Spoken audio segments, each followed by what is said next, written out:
Okay, now look at this topic now. Today is very important topic again. It's edema.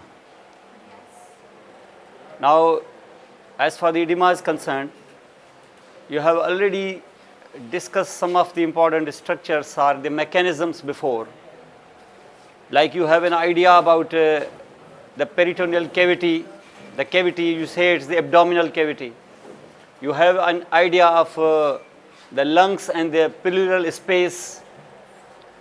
You have an idea about the pericardial space, interstitial fluid, tissue spaces, subcutaneous tissue. You have idea about that.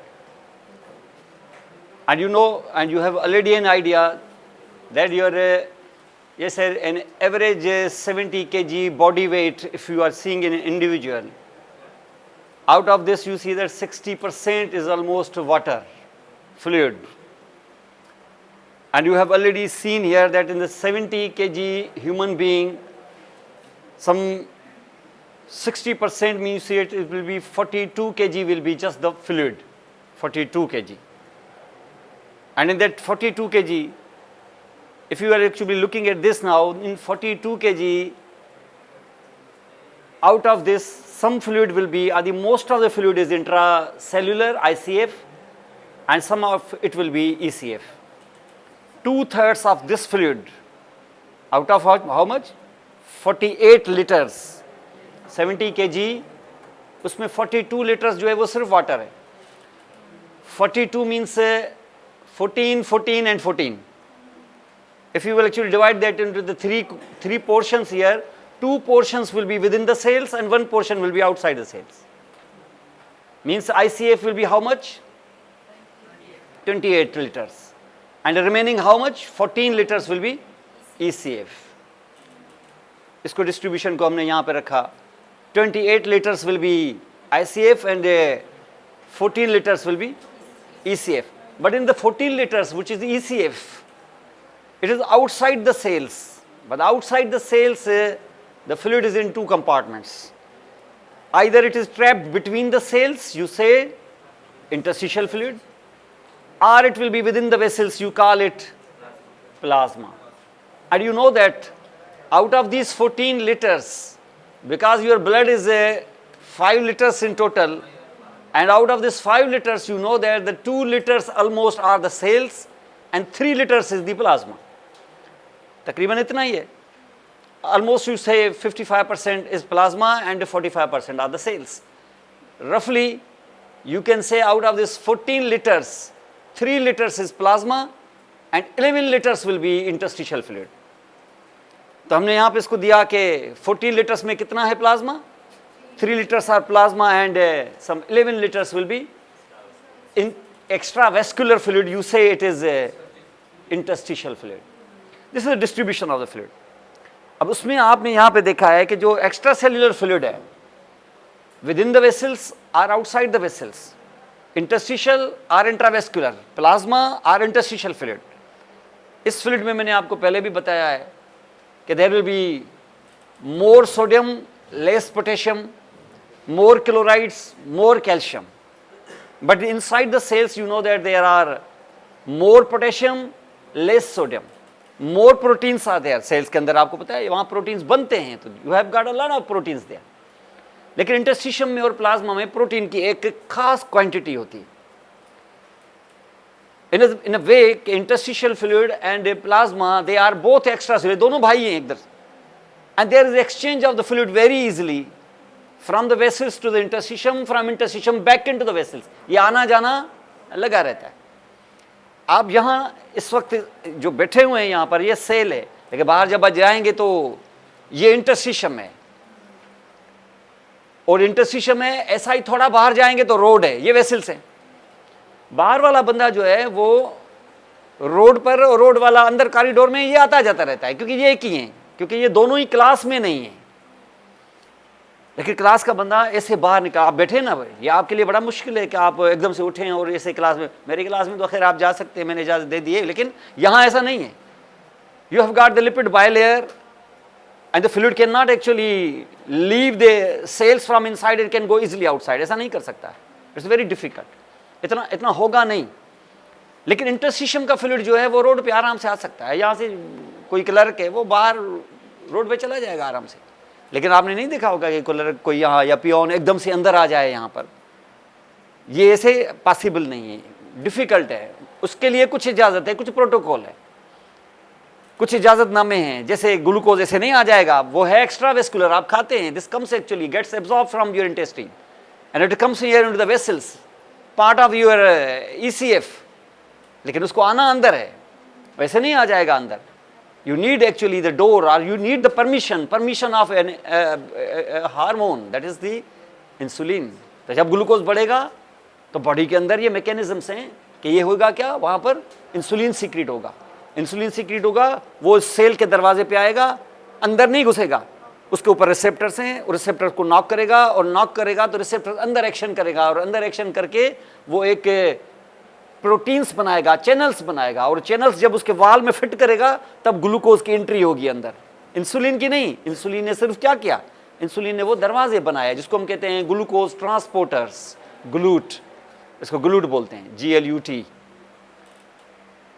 और ये किस वजह से हुए, क्योंकि insulin ने receptors को stimulate किया है, उसके आउटर डोमेन को स्टिमुलेट किया है, तो इनर डोमेन में अंदर एक्शन हुए हैं, नए नए प्रोटीन्स बने हैं, उनमें वो प्रोटीन्स भी बने हैं जो चैनल्स क्रिएट हुए हैं। एक चैनल जो हैं वो दरवाजे में फिट हुए हैं, किस में फिट हुए हैं, मेम्ब्रेन में फिट हुए हैं, तो इंसुलिन ने अंदर एंट्री ली, सारी ग्लूकोज ने अंदर एंट्री ली है, तो बाहर आपके वेसल्स के अंदर ग्लूकोज आहिस्ता आहिस्ता कम होता गया है, हाइपोग्लाइसेमिक हो गए हैं आप, मकसद है कि नॉर्मोग्लाइसेमिक हो गए। अभी आपने लिया था, शुगर लेवल आपकी 200 से ऊपर हो गई थी, लेकिन वो आहिस्ता आहिस्ता आहिस्ता आहिस्ता इंसुलिन की वजह से फिर नॉर्मलाइज हो जाएगी, 100-120 हो जाएगी, और इसी तरीके से फिर आप अगला खाना खाएंगे, फिर इंसुलिन आएगी, इसी तरीके से सिलसिला चलता रहेगा।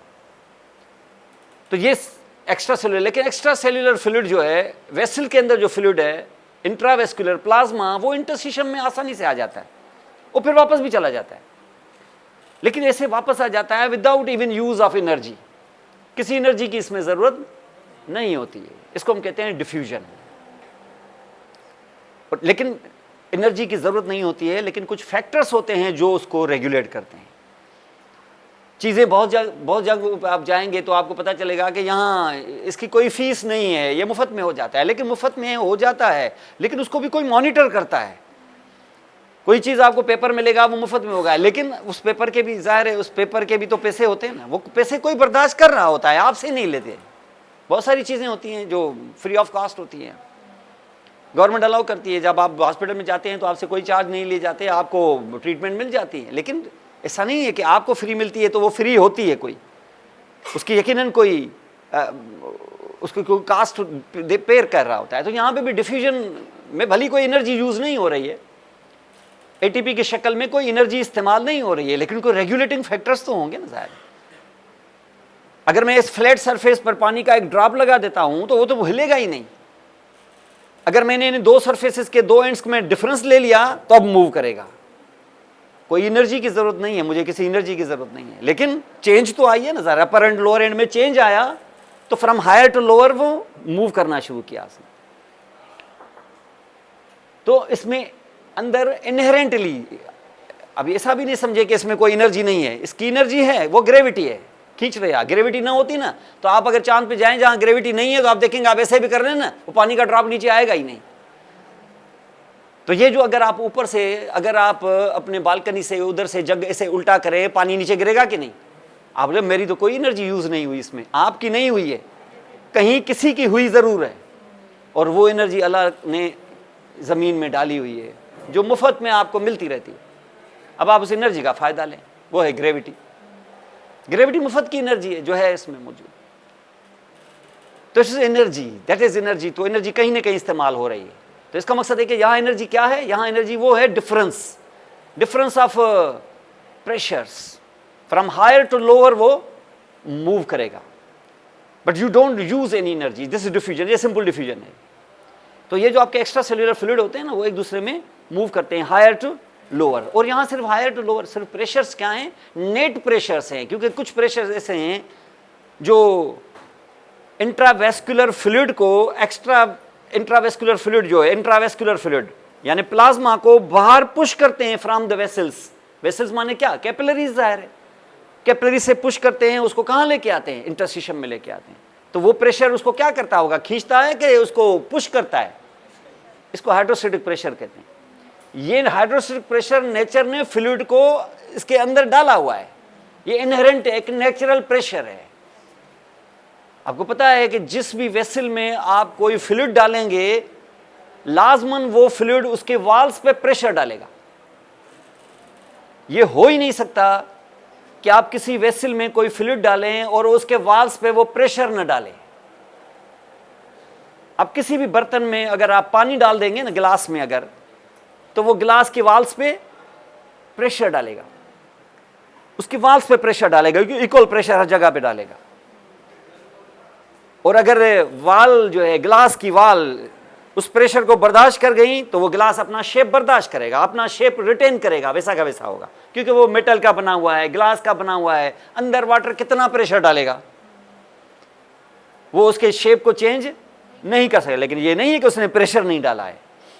आप उस गिलास में थोड़ा सा हल्का सा बहुत टाइनी सा सुराख तो करके देखें, आपको पानी अपनी औकात दिखा देगा कि मैंने कितना प्रेशर डाला हुआ। यहां से फुहारे की तरह पानी ऐसे बाहर निकल आएगा। उसको थोड़ी जगह तो दें आप, कैसे निकल आता है बाहर? क्या आपने जोर लगाया है? क्या पंप किया है आपने? क्या नहीं, पंप नहीं किया है, उसका अपना प्रेशर है जो उसके वाल पे पड़ा हुआ है। तो उसके प्रेशर की वजह से, इस प्रेशर का नाम मैंने पहले ही डाला हुआ था, याद करें, क्या? ऑस्मोटिक है ये हाइड्रोस्टैटिक प्रेशर है। जिसकी मिसाल मैं ऐसे देता हूं, जैसे बच्चा घर में है, उसको बाहर निकलने की बड़ा उतावला होता है, बाहर निकलने के लिए, ये हाइड्रोस्टैटिक प्रेशर है, बाहर निकलने का इनहेरेंटली उसमें ख्वाहिश, ये अल्लाह ने दी हुई है उस फ्लूइड के अंदर, ये क्वालिटी। जैसे आग में क्वालिटी है ना, आग है, आग नजर आ रही है, ठीक है भाई आग डाल दो, क्या है? आग है ना, क्या है वो? आग में एक जलने की क्वालिटी है, वो आपको जलाएगी, वो कुदरत ने उसके अंदर वो दी है। अल्लाह चाहे तो उस आग को ठंडा भी कर सकता है, आप हाथ डाल दें ऐसे, कुछ नहीं होगा। लेकिन ऐसा नहीं है, मौजूदा है अल्लाह का, अल्लाह मौजूदा कर ले, आग को ठंडा कर दे। जिसने गर्म किया वो ठंडा भी कर सकता है, जिसने बनाया है वो उसकी मर्जी है, जैसा करे उसको। तो आप देखेंगे उसके अंदर आग इस तरीके। तो इसके अंदर इनहेरेंटली उस फ्लूइड में प्रॉपर्टी है, उसका नाम है हाइड्रोस्टैटिक प्रेशर। और यही हाइड्रोस्टैटिक प्रेशर क्या तुम्हारे ब्लड में नहीं है? क्या ब्लड भी फ्लूइड है, उसके अंदर भी प्लाज्मा है, क्या वो प्रेशर नहीं डालता है वाल पे? क्या डालता है? नहीं डालता। तुम नाम उसका नाम डाल देते हो ऐसे ही, ब्लड प्रेशर, उसे प्यार से नाम है उसका ब्लड प्रेशर, बीपी तुमने, और उसका बेड़ा गर्क करके उसको बोल दिया बीपी। ये क्या है? ये ब्लड का प्रेशर है। प्रेशर क्या है? वो वाल पे प्रेशर डाल रहा है, और वो जो वाल पे प्रेशर डाल रहा है तो वाल उसको रिएक्शन के तौर पे उसको कंप्रेस भी करेगी, क्योंकि वो इलास्टिसिटी है उसके अंदर। आप अगर किसी वेसल के अंदर कोई फ्लूइड डालें तो वो वेसल वैसे रहेगी कि वो वेसल एक्सपेंड करेगी? ये उसकी कंप्लायंस है, ये वेसल की प्लायबिलिटी है, वो कंप्लायंस है। वो ज़्यादा दबाव डालेंगे, वो कोई मेटल की तो नहीं ना बनी हुई, उसके अंदर इलास्टिसिटी है। क्या इलास्टिसिटी ऐसे गई है कि वो वापस अपनी पोजीशन में आने की कोशिश करेगी? इसको इलास्टिसिटी बोलते हैं, इलास्टेंस। चीजों को खींचते हैं, रबड़ है ना, जैसे जैसे जैसे इलास्टिक है हमारा, ये जो आप ऐसे खींचते हैं ना, ये इलास्टिसिटी नहीं है, ये कंप्लायंस है। जब आप उसको उसके लिए कंप्लायंस के लिए फोर्स चाहिए। अगर एक कंप्लायंस उसकी ज्यादा होगी तो आपको कम फोर्स लगना पड़ेगा, आप ऐसे कर लेंगे आराम से, प्लायबिलिटी होगी। इसके अंदर कंप्लायंस है, तो मोर कंप्लायंस इज देयर। ऐसा हमें लंग्स में चाहिए, ऐसी चीजें हमें लंग्स में चाहिए, इस तरीके से यहां पर लाइक दिस। लेकिन उसके अंदर कंप्लायंस है। जब आप उसको छोड़ देंगे, जब तक आप उसको एक्सपेंड करेंगे, इसमें फोर्स चाहिए, और ये जितना कंप्लायंस होगा उतना बड़े आराम से ये एक्सपेंड कर जाएगा। तो ये कंप्लायंस ज्यादा है। क्या कंप्लायंस होनी चाहिए कि जैसे आपका इंस्पायरेटरी साइकिल खत्म हो और रिफ्लेक्सली वो जो पैसिवली आप रिकॉयल हो जाता है, तो इससे क्या हो जाएगा? वही रहेगा कि वापस आ जाएगा? ये जो वापस आ रहा है ना, ये इलास्टिसिटी है। इलास्टिसिटी है means bringing it back to its original length, it is called elasticity, not stretching. वो स्ट्रेचेबिलिटी है, ये इलास्टिसिटी है, वो कंप्लायंस है, ये इलास्टेंस है। तो ये जो ब्लड वेसल्स होती हैं, जब ब्लड पंप किया जाता है फ्रॉम द लंग्स, तो ये क्या होती हैं? ऐसे रहती हैं, एक्सपेंड कर जाती हैं। स्ट्रेचेबिलिटी होती है उसके अंदर। क्या ऐसे ही रहेंगी कि जैसे वहां पंप खत्म हो जाएगा तो ये वापस अपनी पोजीशन में आने की कोशिश करेंगी?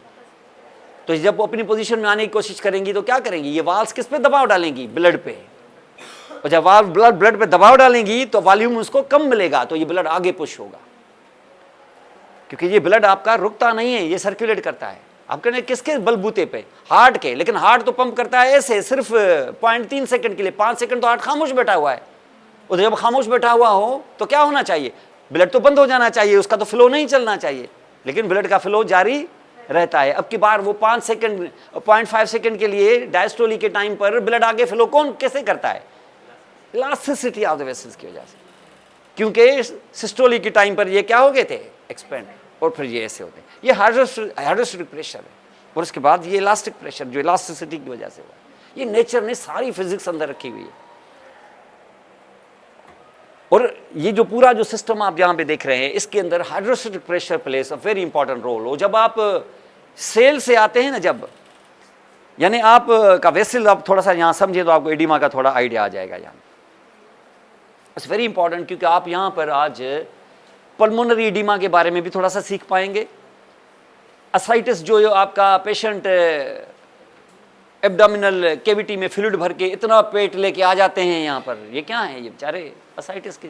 ये क्यों आ जाता है फ्लूइड इनके पास? इतना फ्लूइड निकाल लेते हैं, 6 दिन बाद फिर आ जाते हैं, फिर भरा हुआ होता है। ये क्या प्रॉब्लम है? कहाँ से फ्लूइड आ रहा है? ये फ्लूइड कौन सा फ्लूइड है? ये ECF है।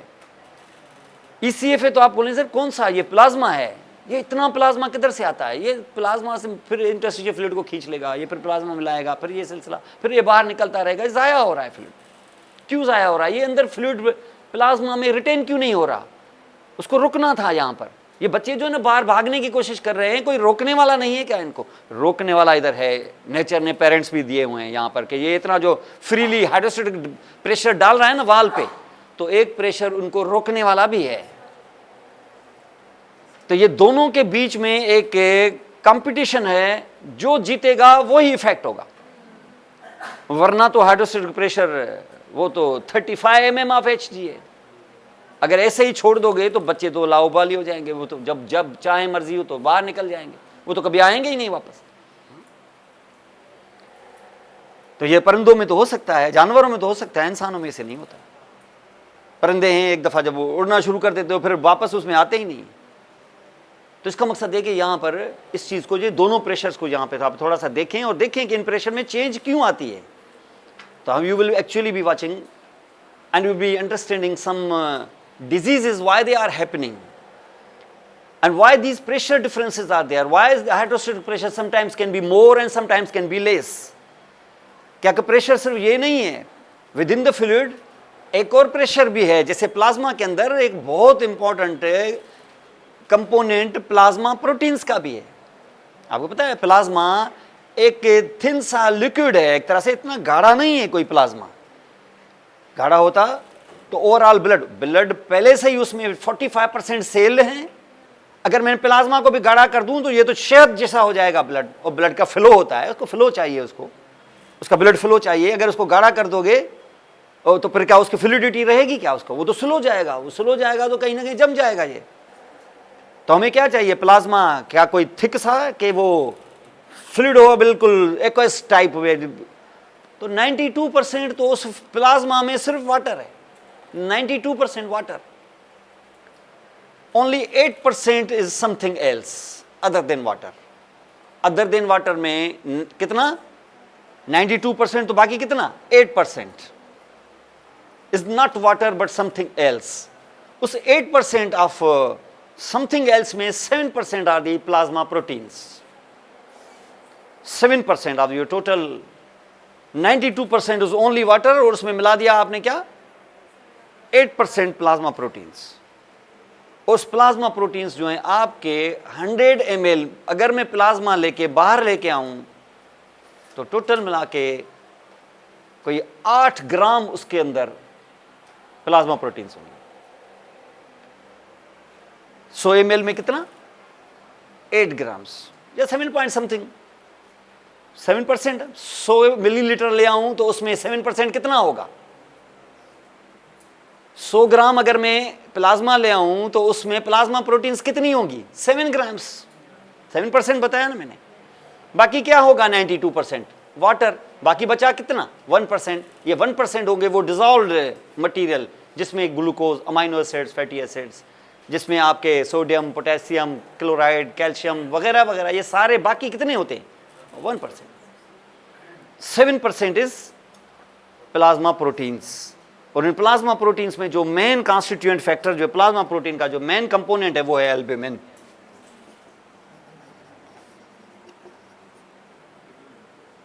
Albumin is around, you can say, out of total 7, albumin is around, you can say it is a 5 grams. Per how much? कितने प्लाज्मा में? 100 ml में। देखिए मैंने आपको बताया यहाँ कि आपका टोटल जो फ्लूइड है, अगर आप 70 kg के हैं तो टोटल फ्लूइड जो है आपका कितना है? टोटल फ्लूइड आपका अगर 70 है तो 60% इज टोटल फ्लूइड। तो आप कितने 42 kg या फिर 42 लीटर्स, फ्लूइड को लीटर्स में कर दें। इस 42 लीटर्स में 2/3 इज ए ICF, माने कितना? और how much is a ECF? इस 14 में 3 litre is a plasma and 11 litre will be interstitial fluid. इस प्लाज्मा में जो 3 लीटर आपने यहां पे प्लाज्मा लिया है, इस प्लाज्मा में 92% is water, 7% is plasma proteins and 1% will be other molecules जो आप यहां पे देख रहे हैं।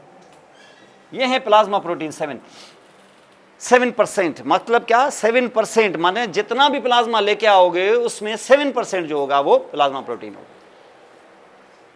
तो 7% विल बी प्लाज्मा प्रोटीन्स। अगर मैं सिर्फ 100 ml लेके आऊं, 100 ml प्लाज्मा, तो कितना प्लाज्मा प्रोटीन है? 7%। 7% 100 लेके आया तो उसमें कितना? 7। अब तो परसेंट तो हो गया ना, 7, 100 तो वैसे ही हो गया। तो कितना हम कहेंगे कि कितना है उसके अंदर प्रोटीन्स? कितना है? 7 ग्राम्स।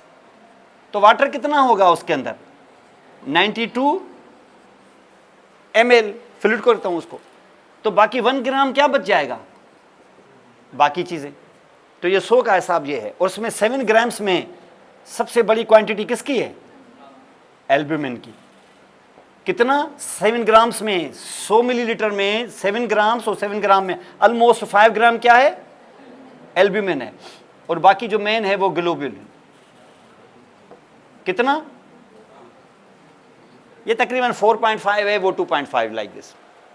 ये ग्लोब्यूलिन है।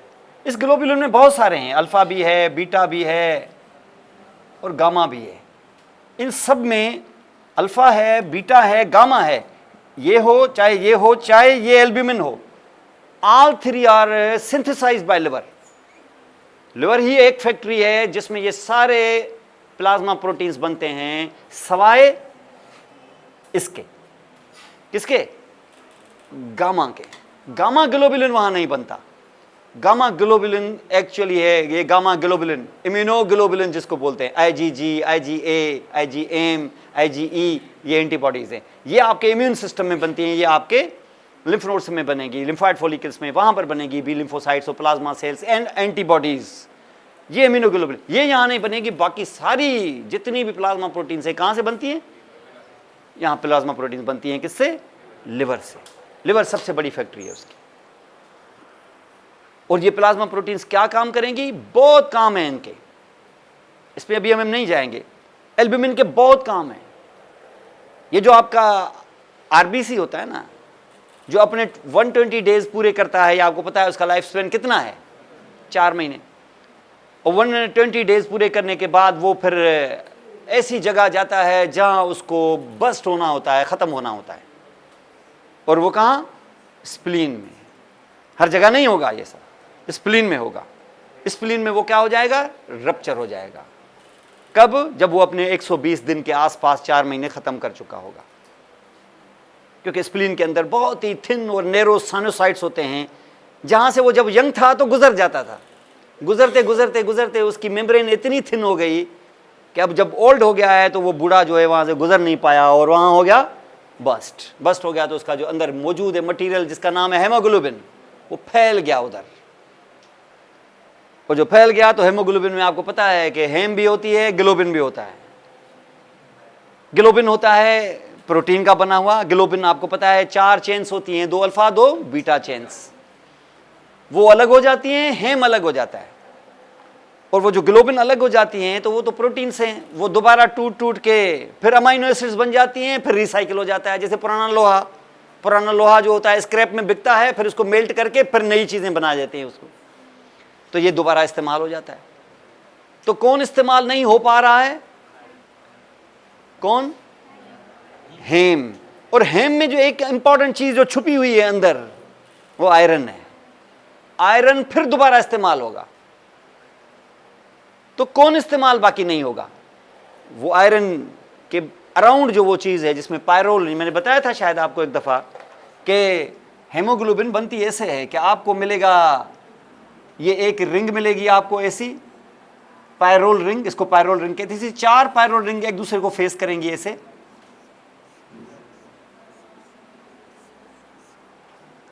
और इनको ब्रिजेस इनको बांध के रखेंगी, मिथिलिन ब्रिजेस होती है, इनको बांध के रखेंगी। तो कितनी आपको मिली हैं यहां पर पायरोल रिंग्स? 4। इसको बोलते हैं टेट्रा पायरोल, 4 पायरोल। और 4 जो पायरोल मिलके ये टेट्रा पायरोल का जो पिंजरा बन गया है ना, इसका नाम होता है प्रोटोपोरफायरिन।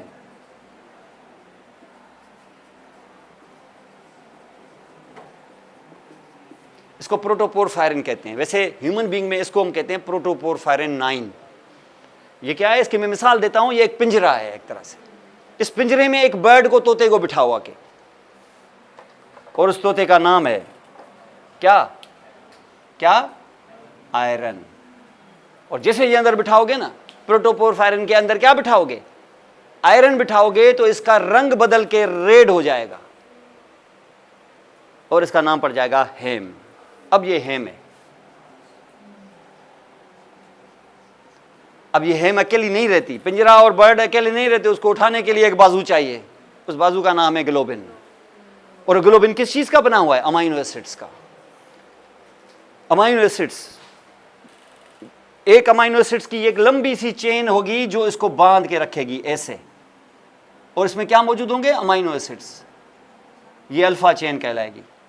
इसमें अराउंड के मेरा ख्याल है 142 अमाइनो एसिड्स की ये चेन होती है। 142 है, 144 है, बहरहाल 142 के करीब है उसमें। लेकिन आप बोले सर हमारे पास तो अमाइनो एसिड्स होते ही 20 हैं। ह्यूमन अमाइनो एसिड जो हमारे पास मौजूद हैं बॉडी में, वो तो होते ही 20 हैं। ये 142 की कहां से बना रही है? ये रिपीट होंगे। ये मैं नहीं कह रहा हूं कि 20 के 20 ही होंगे। अगर 10, 11, 15 इसमें इस्तेमाल हुए होंगे, तो क्योंकि काउंट में 142 हैं, तो क्या होता होगा? रिपीट। और रिपीट भी वो जो 142 की सीक्वेंस होगी ना, जो हर ह्यूमन बीइंग के अंदर एल्ब्यूमिन उसी सीक्वेंस से होंगे। कभी ऐसा नहीं होगा कि ये एक जगह से ये है, ये सीट चेंज कर ले, कोई मसला नहीं है, मेरी तरफ से तो कोई प्रॉब्लम नहीं है। आप सीट यहां बैठे, आप वहां बैठे, आइए यहां आके बैठ जाए, क्या फर्क पड़ता है? यहां बहुत फर्क पड़ता है। इसका मकसद यह है कि एक जीन होगी, जीन जो इसको रेगुलेट करेगी कि कोई भी अपनी सीट को छोड़ के दूसरी सीट पे नहीं बैठेगा, किसी भी ह्यूमन बीइंग में। ये अल्लाह की मर्जी से होगा। ये जीन के अंदर वो कोड होगा, उस कोड के हिसाब से ये बैठेंगे। ये नहीं कि 142 तो है ना यार, वो तो सेम है ना, अब क्या आगे पीछे बैठ जाएं, क्या फर्क पड़ता है?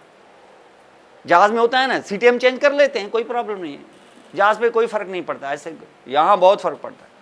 142 में सिर्फ 9 और 14 वाली सिर्फ अपनी सीटें चेंज कर लेना, पूरी की पूरी हीमोग्लोबिन ही करप्ट।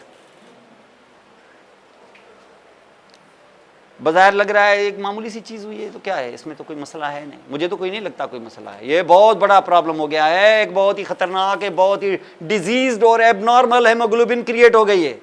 इतना बड़ा, इतना डिसिप्लिन। तो नेचर में जहां डाइवर्सिटी है वहां यूनिफॉर्मिटी भी है। जहां फूलों के रंग अलग अलग, खुशबुएं अलग हैं, तो वहां पर मौसमों के टाइमिंग्स और उनके दिन जो हैं वो इतने फिक्स हैं कि वो हजारों लाखों सालों से सूरज अपने टाइम पे निकलता है और टाइम पे जा रहा है। वहां इतना डिसिप्लिन भी है। तो कुदरत अपनी हिकमत के हिसाब से जहाँ चाहिए इतना स्ट्रिक्ट डिसिप्लिन वहाँ वो है, जहाँ डाइवर्सिटी चाहिए तो वहाँ डाइवर्सिटी भी, वरना सारे फूल एक जैसे हों। बनाने वाले की मर्जी है, सारे फूल एक जैसे बना ले, सबकी खुशबुएं एक जैसी हों, ऐसा नहीं है। सब फ्रूट एक जैसे हों, सबके जायके एक जैसे हो, फ्रूट अलग अलग हो, चलो जायके एक जैसे हों, ऐसा ही नहीं है। आप आंखें बंद करके जो फ्रूट आपके मुंह पे रखे आप बोलेंगे ये चीज़ है, ये चीज़ है। हर चीज़ का जायका अलग, हर चीज़ का जायका अलग, किसी के भी दो के जायके एक जैसे नहीं है। एक बंदा, जितने लोग पैदा हुए हैं और जितने होंगे और जितने अब हैं, किसी की शक्लें नहीं मिलती, किसी की फिंगरप्रिंट्स नहीं मिलती। वो कहते हैं कि आज से करोड़ों साल पहले जो शतरंज की गेमें खेली गई हैं और आज के बाद जितनी खेली जाएंगी, वो जो आज खेली गई है, कोई दो शतरंज की गेम्स की चालें एक जैसी नहीं है, थोड़ा सा फर्क होता ही होता है। अगर कोई इतना डेप्थ में जाए तो पता चलेगा इसकी चाल में यहां एक फर्क है। तो इतना यहां पर इतनी डाइवर्सिटी। तो जहां मैंने बताया कि ये प्रोटोपोर, ये आपका एकल मामला ये नहीं है कि हेमोग्लोबिन आप बोलेंगे सर मुबारक हो हेमोग्लोबिन बन गया, ये अभी बना नहीं है, ये अभी इसका चौथा ही बना है। अब एक और रिंग आएगी, ये जो मैंने बताया ना, ये एल्ब्यूमिन जो है, ये जो ग्लोबुलिन बना है, तो ये ग्लोबुलिन इसकी बाकायदा एक जीन होगी जो इसको इस तरीके से बनाएगी। और यहां जो अब आपने देखा अल्फा है, तो एक और अल्फा, फिर एक और अल्फा आएगा, फिर बोलेगा एक और अल्फा हूं, मेरे साथ भी एक दे दो, क्या एक और हेम, मुझे भी हेम दो। फिर एक और अल्फा, एक और हेम, मतलब एक और धागा, एक और बलून। अब उसने जब अब तो बन गया ना हमारा एक मॉलिक्यूल हेमोग्लोबिन का, अभी नहीं बना है, अभी आधा बना है। अभी एक और आएगा थर्ड क्वार्टर में, ये बोलेगा मैं भी एक चेन हूं, लेकिन ये चेन कहलाएगी बीटा चेन। ये 146 अमाइनो एसिड की डिफरेंट सीक्वेंस के साथ एक और चेन आएगी और ये बोलेगी मुझे भी एक हेम दें, इसमें भी एक आयरन होगा, इसमें भी होगा एक आयरन। तो क्या खत्म हो गया? नहीं, अब एक और बीटा आएगी, ये चौथी और आखिरी बीटा जो है, ये भी हेम है, इसके अंदर भी क्या आयरन। इनको आप जोड़ेंगे और हाथ में ये चार धागे पकड़ेंगे, चार बलून्स के साथ, ये एक मॉलिक्यूल है हेमोग्लोबिन का। तो हेमोग्लोबिन का ये जो मॉलिक्यूल है, इसके अंदर कितनी अल्फा हैं? कितनी अल्फा? कितने अल्फा धागे? 2। और कितने बीटा? वो भी 2। माने आपकी ये जो हेमोग्लोबिन है ना, इस वक्त जो आपके ब्लड के आरबीसीज के अंदर फंसी हुई है, जो आपका काम कर रही है ऑक्सीजन के रिंग का, वो है दरअसल अल्फा 2 बीटा 2। 2 अल्फा 2 बीटा, और हर अल्फा पे चढ़ा है क्या? एक हेम, और हर हेम में क्या है? एक एटम आपके आयरन का। और हर आयरन का एटम अपने ऊपर चढ़ा के बैठा है क्या? एक O2।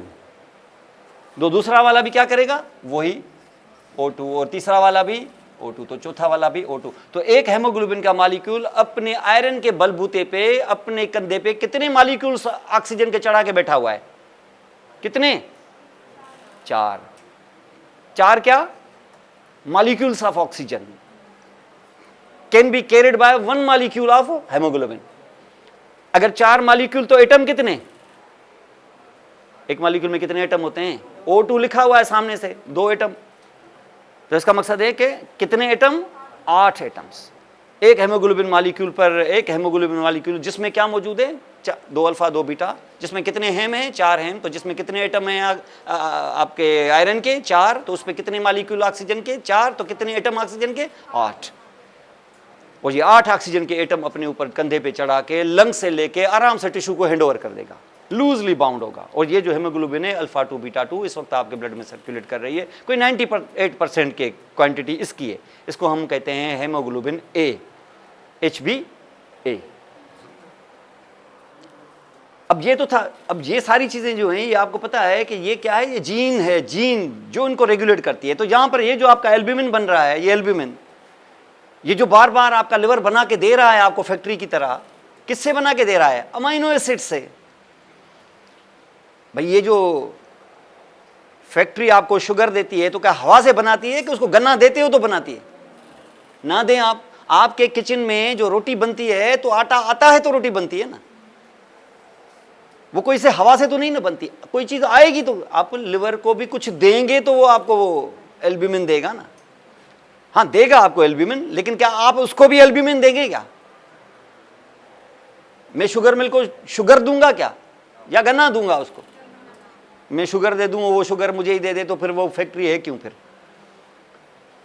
तो इसका मकसद ये है कि आप उसको देंगे क्या, रॉ मटेरियल देंगे, क्या देंगे उसको, अमाइनो एसिड्स देंगे, लेकिन खाएंगे अब अमाइनो एसिड्स कहाँ से देंगे? जाहिर है बाहर से लेंगे।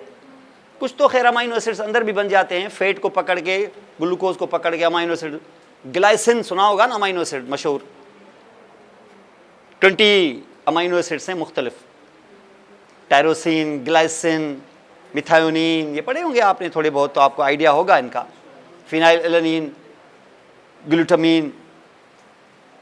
तो ये क्या है? अमाइनो एसिड्स, 20 अमाइनो एसिड्स होते हैं, उसमें से कुछ होते हैं एसेंशियल, कुछ होते हैं नॉन एसेंशियल। एसेंशियल वो जो ज़रूरी हैं, मतलब ये है कि वो गैर ज़रूरी नहीं होते वो भी, लेकिन वो बॉडी में बन जाते हैं किसी और चीज़ से, ऐसे करके रिसाइकिल करके हम कुछ ना कुछ बना लेते हैं अंदर से। लेकिन 6-7 ऐसे हैं जो हमें डाइट से लेने पड़ते हैं, वो अंदर बनते नहीं हैं। तो बहरहाल आपको कुछ अमाइनो एसिड्स बाहर से लेने होंगे, और वो फिर अमाइनो एसिड्स बाहर से, अमाइनो एसिड कोई नहीं खाता, लोग खाते हैं प्रोटीन्स। जैसे ग्लूकोज तो कोई नहीं पीता, लोग खाते हैं स्टार्च, वो स्टार्च अंदर चल के वो डिवाइड होके छोटा छोटा बन के ग्लूकोज बन जाता है। इसी को तो कहते हैं डाइजेशन। और कहाँ होगा? माउथ से लेंगे तो माउथ में, स्टमक में, इंटेस्टीन में, ये क्या होंगे? ये बड़े मॉलिक्यूल, छोटे छोटे मॉलिक्यूल्स में, जिसकी मैं मिसाल दे चुका हूँ आपको कि तस्बीह जो है, जैसे 100-200 दानों की, ये एक एक दाना अमाइनो एसिड है। वो जो तस्बीह जो है, ये पूरी पेप्टाइड है, पॉलीपेप्टाइड, ये है प्रोटीन। क्या ये पूरी एब्जॉर्ब होगी? खाएंगे हम ऐसी चीज़ें, लेकिन क्या पूरी होगी क्या एब्जॉर्ब? नहीं। ये एब्जॉर्ब तब होगी जब उसका एक एक दाना अलग होगा, टूटेगा, छोटे मॉलिक्यूल्स जब बनेंगे, तो इसका नाम डाइजेशन होगा। वो कौन करेगा? माउथ में कोई एंजाइम, स्टमक में कोई एंजाइम, फिर ड्यूडेनम में आओगे तो एंजाइम, आखिर में स्मॉल इंटेस्टाइन में, 4 जगहों पर वो टूटता है, और आखिर में ये अल्हम्दुलिल्लाह अमाइनो एसिड बन चुका होता है। यही एब्जॉर्प्शन, यही है आपकी डाइजेशन। डाइजेशन से काम नहीं होगा सिर्फ, अब ये हो गया है तैयार, तो इसको आप क्या करें? एब्जॉर्ब करवाएं। किसमें? ब्लड में, क्योंकि इनको कहाँ पहुंचना है? सेल्स में पहुंचना है। Then it has to be actually transported into, diffused into the cells. अब आराम से डिफ्यूज हो जाएंगे, क्योंकि मॉलिक्यूल छोटे छोटे बन गए हैं। वो जो आपका खाना खाया है इंटेस्टाइन में आके, वो क्या हो जाएगा? एब्जॉर्ब हो जाएगा। एब्जॉर्ब हो गया, अब किस में आ गया? ब्लड में। अब ब्लड कहाँ ले जाएगा? घुमाएगा इसको, जहां जहां जरूरत है डिलीवर कराएगा उसको, ये ले आज, ये ले, ये ले। और जरूरत है किसको? जरूरत है इत्तेफाक से लिवर को भी, तो चलो ये ले लो ब्लड, लिवर को भी दे देगा। क्या देगा लिवर को? अमाइनो एसिड्स जो तुमने खाए हैं। वो जब अमाइनो एसिड लिवर को दे देगा, तो लिवर के सेल के न्यूक्लियस के अंदर जो क्रोमोसोम्स में, उसमें जो 4था नंबर क्रोमोसोम है, 4th नंबर क्रोमोसोम, आपको पता है ना क्रोमोसोम क्या होते हैं? ये क्रोमोसोम्स क्या होते हैं? ये जो क्रोमोसोम है आपके, ये कितने क्रोमोसोम्स होते हैं? 23 पेयर्स। उनमें से पहला जो पेयर होता है, पेयर नंबर 1, उसके 2 क्रोमोसोम्स पेयर होता है ना, एक फादर से मिला है, एक मदर से। ऐसा ही हमारे पास एक क्रोमोसोम है, वो है क्रोमोसोम नंबर 4। जाहिर है 4 एक होगा कि 4 2 होंगे? 2 होंगे। ये जो क्रोमोसोम नंबर 4 है, किस चीज के बने हुए हैं ये क्रोमोसोम? यार न्यूक्लिक एसिड। इसके अंदर न्यूक्लियाइड, इसको आपको पता है न्यूक्लियोटाइड्स होते हैं, सीक्वेंस होते हैं ये सारे। और न्यूक्लियोटाइड्स की कुछ सीक्वेंस को, 4, 6, 8, 10, 15 सीक्वेंस को मिला के हम कहते हैं जीन। क्या कहते हैं? जीन्स। तो हर क्रोमोसोम्स के ऊपर क्या होते हैं? जीन्स होते हैं। और हर जीन का कोई एक खास फंक्शन होता है, क्योंकि उसके अंदर अल्लाह का एक ऑर्डर लिखा हुआ है, उसमें छुपा हुआ एक मख्फी है एक ऑर्डर। जीन में कोडिंग होती है, एक तरह से मैसेज छुपा हुआ होता है, कोड जैसे होता है ना, जैसे साइफर होता है। जैसे साइफर में, जैसे आपने देखा साइफर वर्ड तो सुना होगा ना आपने, बड़ा मशहूर हुआ था अभी, लोगों को बड़ी नॉलेज बड़ी हो गई है इन 2-2.5 सालों में। फॉर्म 45 तो फॉर्म 47 पर हमें पता नहीं था, हमने भी 10, 15, 20 वोट दिए हुए हैं प्रीवियसली, पता ही नहीं होता था। ज़ियालक भी 98% वोट लेके जीत गया था। हमने कहा कि हाँ होता रहता है, कोई मसला नहीं है, ज़ियालक भी पसंद उसको कोई नहीं करता, 98%। हमने कहा चलो दफ़ा करो, 98 न ले, 198% ले ले, हमें क्या, ना भी लेता तो कौन सा चला जाता, दफ़ा करो। ऐसे यूज। अब लोग बहुत मेटिकुलसली देखते हैं, फॉलो करते हैं, 42 या 48 काउंट, ये फला ये अब ये सोशल मीडिया की वजह से लोगों में बड़ी अवेयरनेस आ गई है अब तो, साइफर वगैरह ये होते रहते थे पहले, ये कोई नई चीज़ नहीं है। साइफर जो है ना, ये एक आम सी रूटीन सी चीज़ है। तो ये भी एक तरह से साइफर है, ये कोडिंग है, ये अल्लाह की तरफ से कोडिंग है उसके अंदर। वो कोडिंग किस में है? ये 4th नंबर में, इत्तेफाक से 4th में है। और 4th में ये जो टुकड़ा है, ये जो किसका, न्यूक्लियोटाइड की सीक्वेंस, वैसे तो बहुत सारी हैं, एक सीक्वेंस है, माना एक जीन है, कहाँ बैठा हुआ है? 4th पे। ये इसको हम कहते हैं एक जगह इसको कहते हैं लोकस, लोकेशन। ये 4th नंबर पर एक जीन बैठी हुई है जो नेचर ने दी है, और ये सुपरवाइज करती है एल्ब्यूमिन को, ये बनाती है, ये नहीं बनाती, इसके ऑर्डर से बनता है। कोड ये है ताकि एल्ब्यूमिन के अंदर बैठा हुआ जो प्रोटीन के अमाइनो एसिड्स का जो सीक्वेंस है वो कभी चेंज नहीं होगा। ह्यूमन का ये है अमाइनो एसिड्स का सीक्वेंस, उसी को कहते हैं एल्ब्यूमिन। कहाँ मौजूद है? आपके जीन्स में मौजूद है। और इस जीन्स के हिसाब से वो कौन बनाएगा? ये जीन कहाँ इस्तेमाल होगी? लिवर में इस्तेमाल होगी। और लिवर के सेल है, सेल के अंदर न्यूक्लियस, न्यूक्लियस के अंदर क्रोमोसोम, और चौथे नंबर में, और ये जगह है, यहां से ऑर्डर इशू होते हैं कि पकड़ो इन अमाइनो एसिड्स को और बनाओ इनको, बना के ये प्रोडक्ट देते जाओ। किसमें? प्लाज्मा में डालते जाओ। कितना दोगे? ये भी रेगुलेट होगा।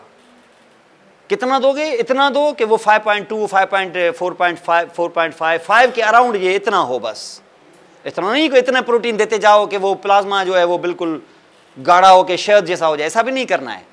आपको इतना एल्ब्यूमिन देना है, इतना आपको ग्लोब्यूलिन देना है। ये मिला के कोई 7 ग्राम के करीब पर 100 ml आपको मेंटेन करना है।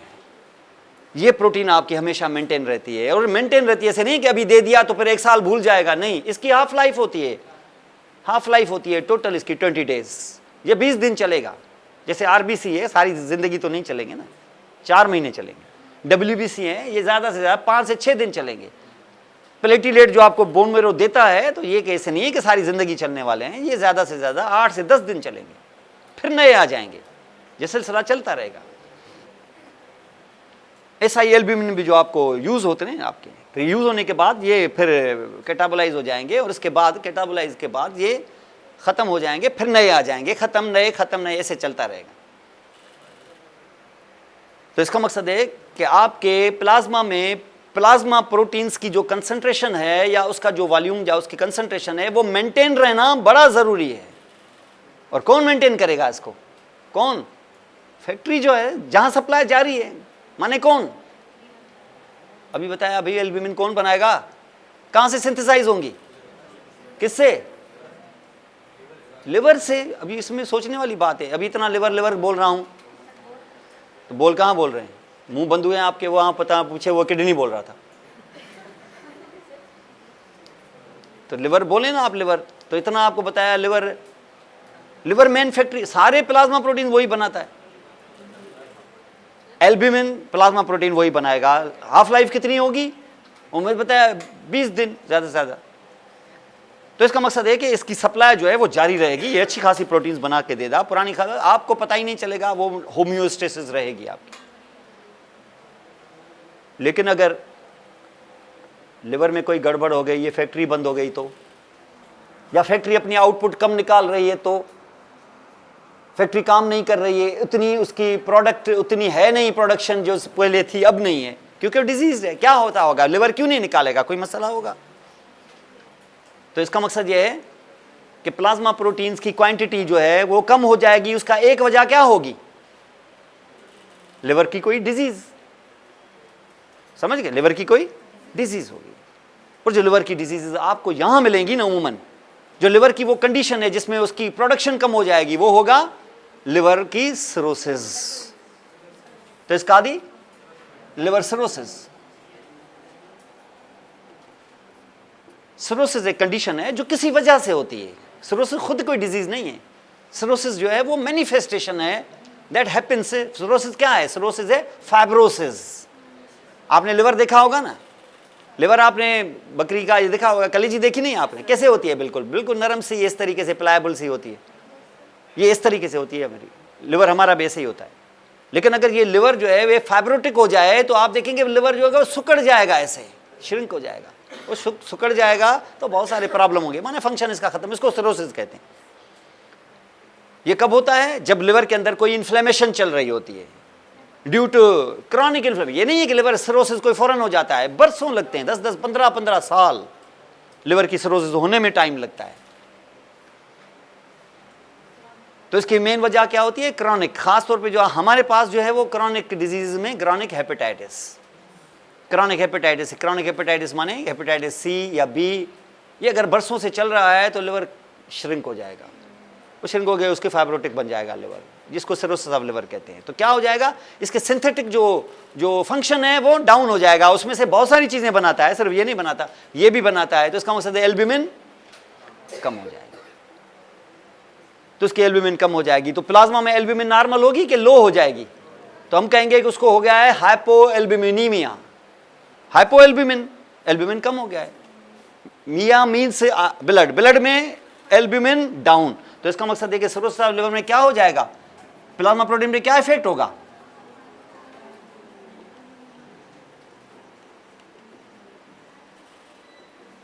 हाइपोएल्ब्यूमिनीमिया हो जाएगा। नॉर्मली कितना होता है? नॉर्मली आपको पता है 7 ग्राम्स होता है, और यहां आपको टोटल प्लाज्मा प्रोटीन आप लिख के दे देंगे ना, उस पेशेंट को लेके आ जाएगा 4, 5, 3, 2, ये ऐसा है, इतनी कम है।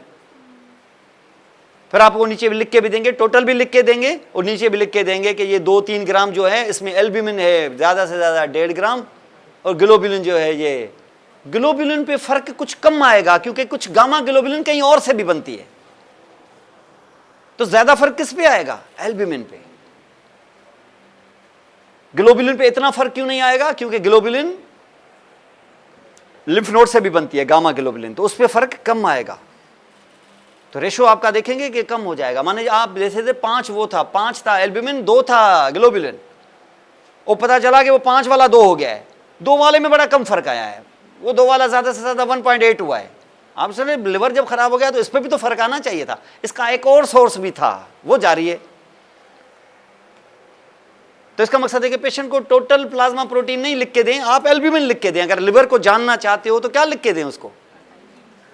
प्लाज्मा एल्ब्यूमिन लिख के दें, पता चलेगा कि एल्ब्यूमिन तो बन ही नहीं रहा है, तो 2 ग्राम भी नहीं है।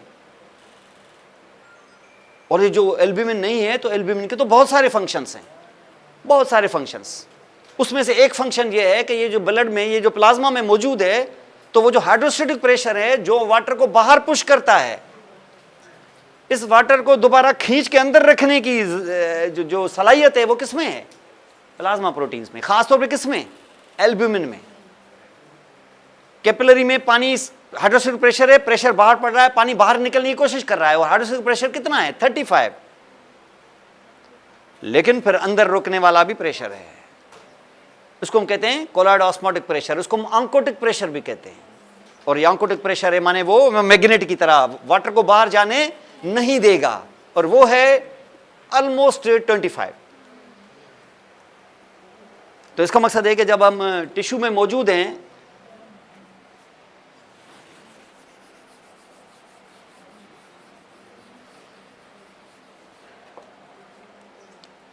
तो अब आप यहाँ पे ध्यान दें थोड़ा सा, तो आपको थोड़ा एडिमा समझ में आए। अगर मैं यहाँ पर ये टिश्यू बनाऊँ इस तरीके से, ये आपका सेल है, ये इंटरस्टिशियम है बाहर, यहाँ आपकी कैपिलरीज रन कर रही हैं लाइक दिस, इसमें अंदर है प्लाज्मा। प्लाज्मा का जो फ्लूइड है, क्योंकि यहाँ पर हाइड्रोस्टेटिक प्रेशर कितना है?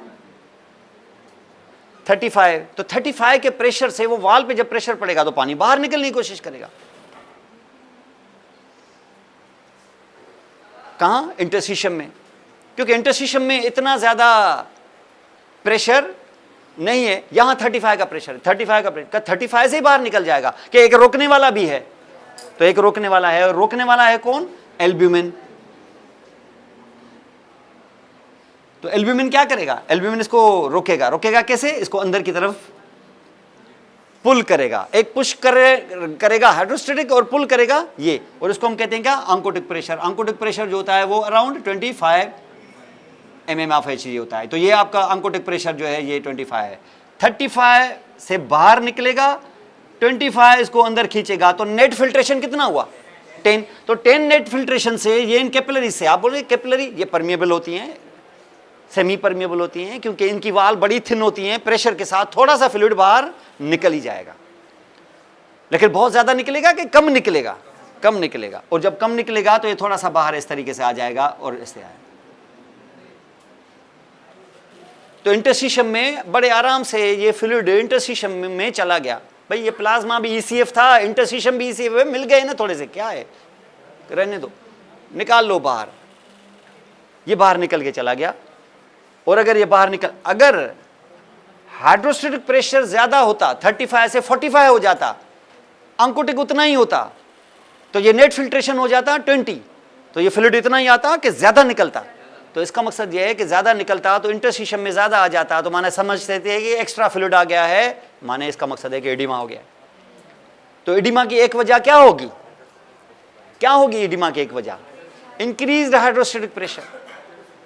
अब जरा हाइड्रोस्टेटिक प्रेशर क्यों बढ़ेगा, क्यों बढ़ना चाहिए मेरा, क्यों हाइड्रोस्टेटिक प्रेशर बढ़ेगा? हाइड्रोस्टेटिक प्रेशर तब बढ़ेगा जब जो यूरिन आप निकाल रहे हैं उतनी यूरिन ना निकले। तो पीछे प्लाज्मा का वॉल्यूम सेम रहेगा कि प्लाज्मा का वॉल्यूम बढ़ेगा? ये हो जाता है रीनल फेलियर में। आपको पता होगा रीनल फेलियर में लोगों को कम पानी पिलाते हैं। कम पानी, ये क्यों पिलाते हैं कम पानी? क्योंकि उनका वाटर एक्सक्रीट नहीं हो रहा है, क्योंकि किडनीज काम नहीं कर रही हैं, जीएफआर उनका नॉर्मल नहीं है, इसलिए पानी उतना ही अलाउ करते हैं। और फिर क्या होगा, ये अगर नहीं बाहर नहीं गया पानी तो इससे क्या होगा?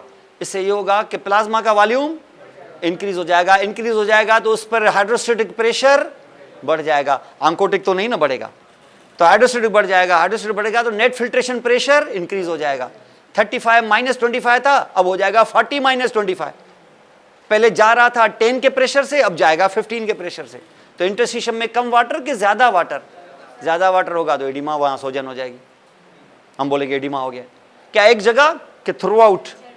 जनरली इसको जनरलाइज एडिमा कहेंगे। तो एडिमा की एक वजह क्या हुई? हाइड्रोस्टेटिक प्रेशर का इंक्रीज होना। और उसकी मेन वजह क्या हुई? Renal failure. Retention of water and sodium, sodium and water retain हो रहे हैं, जा नहीं रहे हैं बाहर। या ऐसा हो सकता है रीनल फेलियर की वजह से, या कोई हार्मोनल प्रॉब्लम हो गया।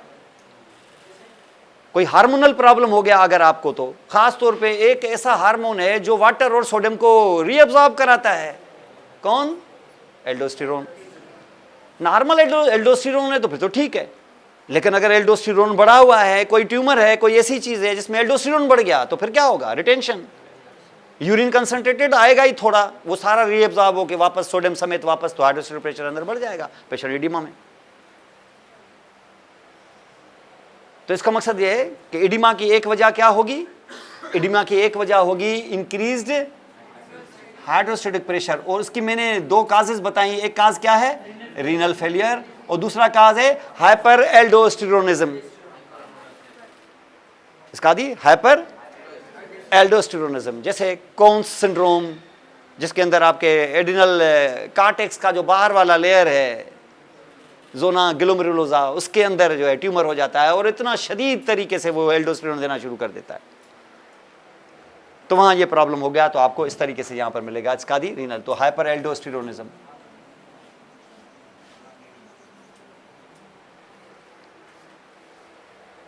समझ गए? तो ये इस तरीके से यहां पर होगा, तो हाइपर एल्डोस्टेरोनिज्म हो जाएगा। वजह ये, तो इसका हाइड्रोस्टेटिक प्रेशर बढ़ना एक वजह ये है। एक वजह तो हाइड्रोस्टेटिक प्रेशर का बढ़ना है। दूसरी वजह क्या हो सकती है? हाइड्रोस्टेटिक ना बढ़े, वो तो नॉर्मल है।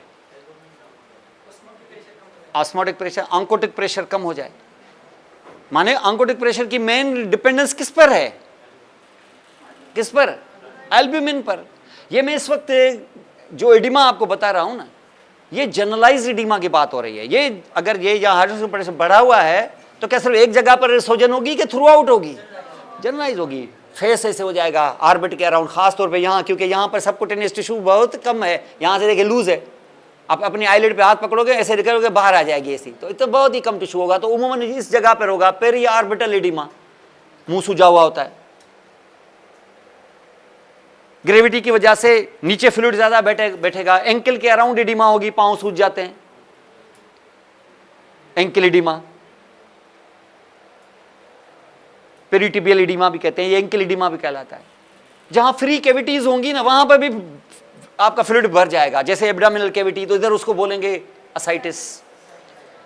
फिर आपको पता है कि लंग के अराउंड भी तो होता है ना, क्या ये लंग है, ऐसे लंग ऐसे बैठा हुआ है कि इसके अराउंड मेम्ब्रेन चढ़ी हुई है, नाम उसका प्लूरा।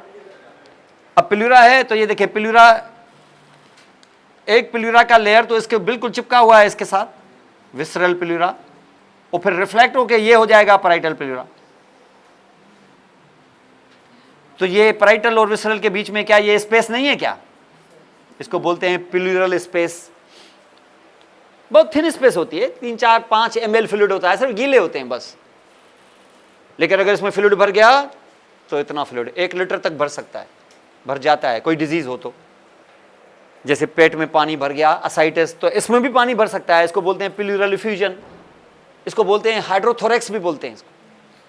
ठीक इस किस्म की चीज कहाँ है, हार्ट के अराउंड भी है, उसमें भी फ्लूइड है, उसको पेरिकार्डियल कैविटी कहते हैं, उसमें भी फ्लूइड भर जाता है, एक्स्ट्रा फ्लूइड इससे भर गया, उसको भी बोलते हैं हाइड्रोपेरिकार्डियम, पेरिकार्डियल इफ्यूजन भी बोलते हैं। पेरिकार्डियल इफ्यूजन और हाइड्रोपेरिकार्डियम, प्लूरल इफ्यूजन और हाइड्रोथोरेक्स। एब्डोमिनल फ्लूइड भर गया यहां पर तो असाइटिस, ओवरऑल हुआ तो इडीमा, ऑर्बिट के अराउंड हुआ तो पेरिऑर्बिटल इडीमा, एंकल इडीमा वगैरह वगैरह। और अगर हर जगह हो गया तो फिर इसके लिए भयानक वो लफ्ज एनासार का, क्या कहते हैं उसको, ये generalised in all spaces, almost all spaces are filled in subcutaneous tissues filled. ये हो गया तो फिर फातेह पढ़ लो। अब ये कहां जाएगा, ये हर चीज इन्वॉल्व कर गया है, मतलब यहां तक पहुंच गए हैं तो फिर आप इसको रुखसत कर लें। अब आप ये पेशेंट बड़ा डिफिकल्ट है इसको रिटर्न कराना, इस हद तक आप ना पहुंचे। तो इसका मकसद क्या हुआ कि ये मसला सिर्फ हाइड्रोस्टैटिक प्रेशर का नहीं है, मसला ऑन्कोटिक प्रेशर का भी है, वो भी मेंटेन होना जरूरी था। उसका सारा दारोमदार एल्ब्यूमिन पर है, और एल्ब्यूमिन पर है तो इसका दारोमदार एल्ब्यूमिन पर है। माने इसका मकसद क्या होगा, इसका मकसद यह है कि एल्ब्यूमिन क्या करना है, एल्ब्यूमिन बनाओ। ये तो नहीं कि मैं एल्ब्यूमिन बाहर से लूंगा, इससे बनाएगा कौन, लिवर, तो लिवर को हेल्दी रखो। अब लिवर को हेल्दी रखो, लिवर तो आपको दे रहा है, चलो देता गया, वो अच्छा खासा दे रहा है, फैक्ट्री चल रही है ज़बरदस्त, वो अपना जितना देना था वो दे चुका है, और कभी तो वो ज़्यादा भी दे रहा है। लेकिन मैंने अपने पेशेंट को देखा तो वो एडिमा में है, मुझे डर हुआ कि यार हाइड्रोस्टेट बढ़ा हुआ है कि ये ऑन्कोटिक कम है, ज़रा मैं इसकी प्लाज्मा एल्ब्यूमिन तो करा लूँ। मैंने प्लाज्मा एल्ब्यूमिन कराया, पता चला कि प्लाज्मा एल्ब्यूमिन उसका है 2.5 ग्राम्स पर डेसीलीटर। माने इसका मकसद है कि एल्ब्यूमिन कम है। अब मैं किसको कसूरवार ठहराऊं, किसको, लिवर को। मैंने लिवर की टेस्ट करा के देखी, liver was totally normal, no problem in the synthetic problem, क्योंकि लिवर अगर एल्ब्यूमिन नहीं बनाएगा तो कुछ और भी नहीं बना रहा होगा, अगर खराब है तो वो सब कुछ बना रहा है, सब कुछ है, एल्ब्यूमिन भी बना रहा है, ये सब कुछ बना रहा है। ब्लड में है ही नहीं, है ही कम, माना कहीं ना कहीं लॉस हो रहा है, लीक हो रहा है कहीं ना कहीं लॉस हो रहा है ना। फैक्ट्री बना रही है, मार्केट में पहुंच ही नहीं रहा है, फैक्ट्री ने भेजा, उधर से भेजा कि मैंने 100 बोरियां भेजी हैं, मार्केट में पहुंची हैं कुल 50। अब क्या करेंगे, फैक्ट्री के मैनेजर को बोलेंगे कि ये 50 किधर गई, या उसको डायग्नोस करेंगे कि ये रास्ते में 50 गुम हुई हैं कहीं ना कहीं। जो चीज़ होगी वही डायग्नोस करेंगे ना, डायग्नोस करें उसी की ट्रीटमेंट होगी। लिवर का कोई कसूर ही नहीं है, आप लिवर के टॉनिक देते जा रहे हैं उसको, कितने भी दे दें फिर भी देखेंगे कम। क्यों, क्योंकि कहीं और से लीक हो रही है। कहां से लीक हो रही है, किधर से हो रही है, कहां से वेस्टेज हो रही है, ये वेस्ट किधर से हो रहा है, किधर से हो रहा है, हाँ, यूरिन से। सबसे ज्यादा वेस्टेज कहां से हो सकती है, यूरिन से। नॉर्मली आपके यूरिन में कोई प्रोटीन आता ही नहीं है, फिल्टर नहीं होता, जाया नहीं होता, क्योंकि ग्लोमेरुलस से जब पूरा प्लाज्मा, आपको पता है ना, हर मिनट में कोई 20% प्लाज्मा आपके ग्लोमेरुला से पास हो जाता है। 20% माने कितना, 5 लीटर टोटल कार्डियक आउटपुट है, उसमें से 1 लीटर 1 मिनट में पास हो जाता है, 5 लीटर 5 मिनट में पास हो जाते हैं।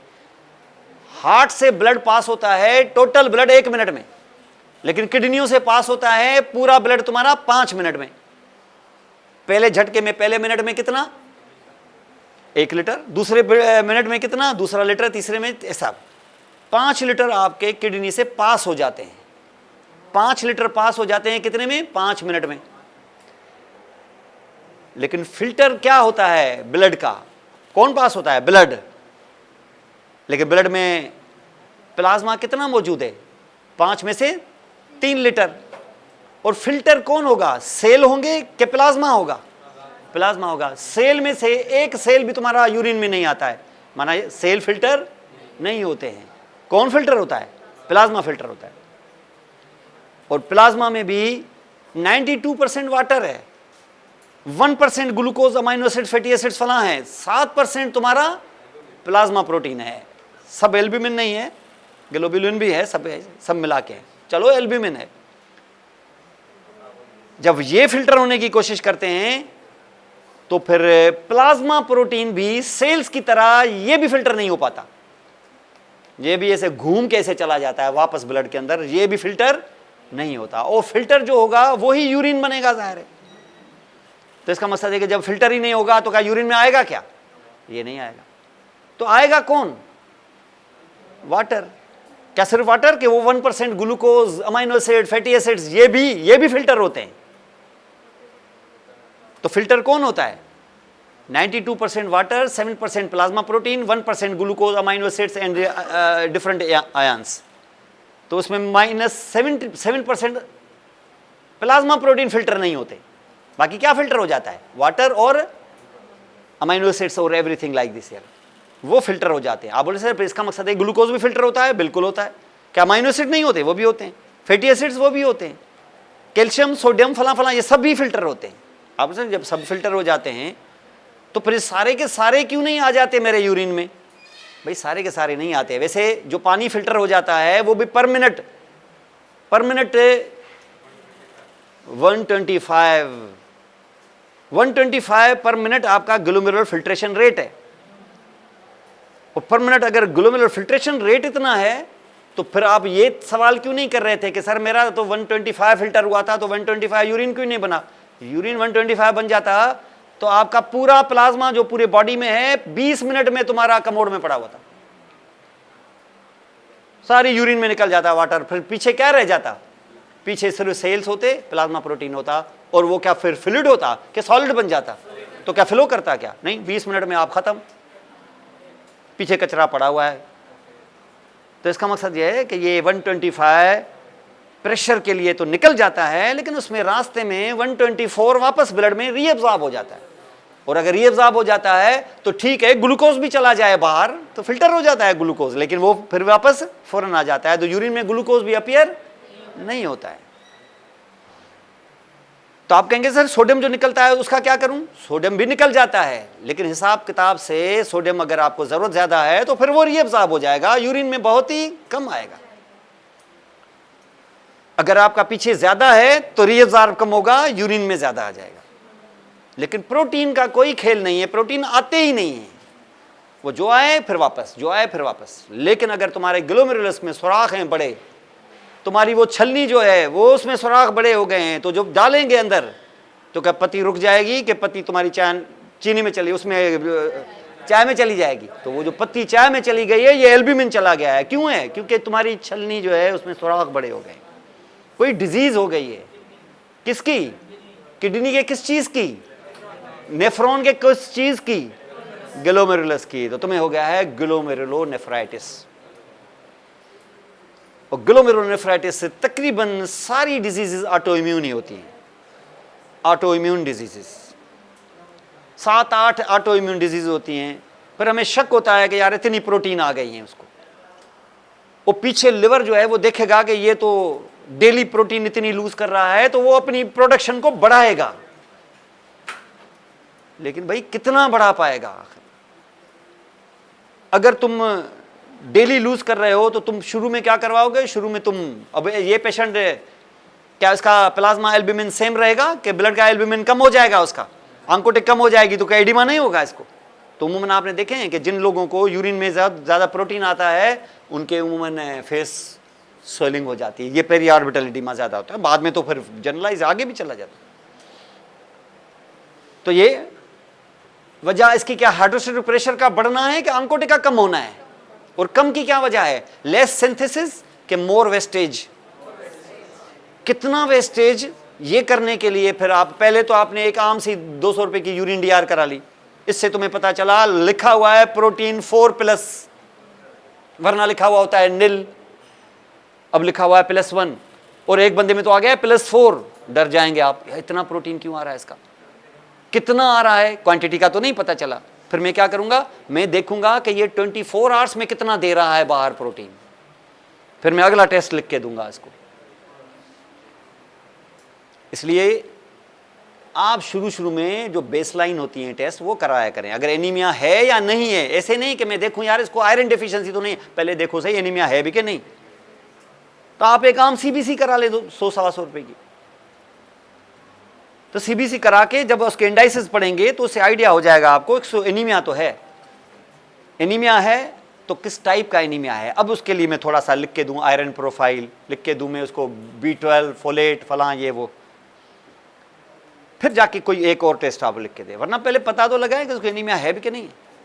तो यहां पता लगाएं कि प्रोटीन लॉस हो भी रहा है कि नहीं, हो रहा है, +4 आ गया, डर जाएं आप एकदम से। फिर आप क्या करें, आप उसको लिख के दें 24 आवर प्रोटीन यूरिन में।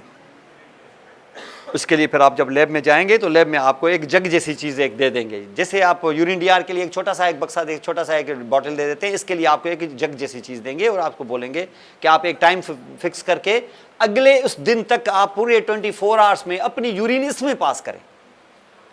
तो वो अपनी यूरिन कलेक्ट करेगा पूरे 24 आवर्स की, और वो फिर लेबॉर्ट्री आके दे के आएगा। लेबॉर्ट्री वाले इसको शाम तक रिपोर्ट दे देंगे। उसको बोलेंगे कि ये जो तुम सैंपल लेके आए हो, इस सैंपल में कोई 4 ग्राम यूरिन है, 4 ग्राम एल्ब्यूमिन है, 4 ग्राम प्रोटीन है इसके अंदर, 4 ग्राम। एक दिन में 4 ग्राम तुमने लूज की है, against normally you don't lose anything. ये 4 ग्राम तुमने लूज किए। अब वो 4 ग्राम लूज की है तो प्लाज्मा में जो लेवल है वो कम हो जाएगी, इसको हम कहेंगे एल्ब्यूमिन्यूरिया। यूरिन में आया, तो यूरिन में जब आएगा तो प्लाज्मा में क्या उतना ही रहेगा कि प्लाज्मा में लेवल कम हो जाएगी? हाइपोएल्ब्यूमिनीमिया हो जाएगा। हाइपोएल्ब्यूमिनीमिया हो जाएगा, लिवर देखेगा तो ये तो यार बहुत लूज हो रहा है, तो लिवर क्या ऐसे देखता रहेगा कि ज्यादा जल्दी बनाएगा। कितना जल्दी बना सकता है भाई, इतना तो लूज कर रहा है, इतना तो नहीं बना सकेगा। ये एक दिन में तुमने 4 ग्राम लूज कर दिए, वैसे इसकी हाफ लाइफ थी 20 दिन। ये जो उसने लिवर ने दी थी, लिवर आराम से बैठा था कि यार 20 दिन चलेगी, पता चला कि तुमने यार एक दिन में यूरिन में पास कर दी। लिवर जल्दी कितना जल्दी करेगा? आपकी महंगाई हो गई, आप कॉलेज में आ गए, आपके वालिद ज़्यादा से ज़्यादा 20% आपकी पॉकेट मनी, चलो 40% आपकी पॉकेट मनी बढ़ा देगा, 600% तो नहीं ना बढ़ाएगा। वो कहेगा निकल के आ जाओ, ये क्या है तुम्हारे खर्चे तो कमी नहीं हो रहे हैं। कितना बढ़ाएगा वो? इससे तो नहीं बढ़ा सकता। ये आपकी पॉकेट मनी 4,000 से वो क्या 40,000 कर देगा क्या? ज़्यादा से ज़्यादा 4 से 8 कर देगा। ये बच्ची ये कॉलेज जा रही है, ज़ाहिर कॉलेज के खर्चे हैं, ये हैं वो, ये कर सकता है। 4 से 40 तो नहीं ना करेगा। तो लिवर भी ऐसे तो नहीं करेगा, ज़ाहिर है लिवर करेगा, कोशिश करेगा चलो, लेकिन इससे ज़्यादा कर नहीं पाएगा। तो जब भी आप जाएंगे लो होगा तो उसका असर कहाँ पड़ेगा? ऑन्कोटिक प्रेशर पे। और इस वक्त यहाँ कितना है ग्राम? 4 ग्राम। अगर ये 4 ग्राम पर डे से ज़्यादा प्रोटीन लॉस हो रहा है तो फिर मैं इस डिजीज़ को, इस सिंड्रोम को कहते हैं नेफ्रोटिक सिंड्रोम। क्या कहते हैं? लेकिन कब हो? जब 3.5 से ज़्यादा हो। 3.5 से अगर कम है तो फिर उसको नेफ्रोटिक सिंड्रोम नहीं कहेंगे। हाँ, ये कहेंगे कि लॉस हो रहा है, गड़बड़ है, लेकिन नेफ्रोटिक सिंड्रोम नाम नहीं डालेंगे until it becomes more than 3.5 gram per day. तो ये है, इसको हम कहते हैं क्या? Nephrotic syndrome. तो नेफ्रोटिक सिंड्रोम से क्या हो रहा है? हाइड्रोस्टैटिक क्या ऑन्कोटिक लेस हो रहा है? इसका मकसद ये है कि ऑन्कोटिक प्रेशर के लेस होने का एक काज तो मैंने बताया कि सिंथेसिस नहीं हो रही है। लिवर के फिर इन्वेस्टिगेशंस करवाओ, तो एक तो था लिवर, दूसरा अभी क्या आया? Nephrotic syndrome. किडनी की डिजीज हो सकती है कोई, इसमें भी आपका पेशेंट जो होगा वो एडिमा के साथ आएगा। अब हाइड्रोस्टैटिक प्रेशर ये सिलसिला यहाँ, तो ये क्या है? ये सारे जनरलाइज एडिमा के आपको मैकेनिज्म्स और काजेस बताए जा रहे हैं। अब जैसे जहां पर आप देखो कि मामला सिर्फ यहां नहीं रुका है, मामला आगे बढ़ाएं आप। पेशेंट को हार्ट का प्रॉब्लम हो गया है। प्रॉब्लम हार्ट का क्या है? Heart is not functioning properly, is not pumping efficiently. कभी राइट साइड उसकी एफिशिएंटली पंप नहीं कर रही है, तो कभी लेफ्ट नहीं कर रही है। कुछ लोगों में लेफ्ट, कुछ लोगों में राइट, कुछ में दोनों। अगर राइट पंप नहीं कर रहा है सही तरीके से, कौन पंप नहीं कर रहा है? एट्रियम के वेंट्रिकल? वेंट्रिकल पंपिंग वही होती है। अगर आपका राइट वेंट्रिकल पंप नहीं कर रहा है सही तरीके से, तो उसका असर किस चीज पे पड़ेगा?